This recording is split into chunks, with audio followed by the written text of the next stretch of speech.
শাহ জালাল শাহ পরানের উত্তরসূরি আমরাই এই বাংলার মালিক আর সবাই বারাটিয়া।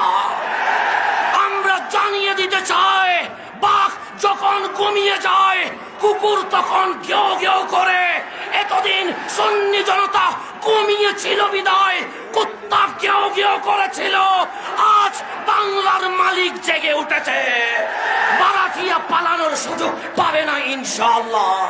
ফেসবুকে আর নিন্দা তীব্র প্রতিবাদ জানাইলে হবে না। শাহ জালালের বাংলায় শাহ জালালের উত্তরসূরিদেরকে মাঠে প্রমাণ করতে হবে ইনশাআল্লাহ। যদি ডাক আসে কারবালার হুসাইনের মতো জান দিতে, কারা কারা প্রস্তুত আছো হাত তুলে দেখিয়ে দাও। আসসালামু আলাইকুম। চন্দ্রাস থেকে বিশাল মিছিল এসেছে, আমরা স্বাগত জানাই।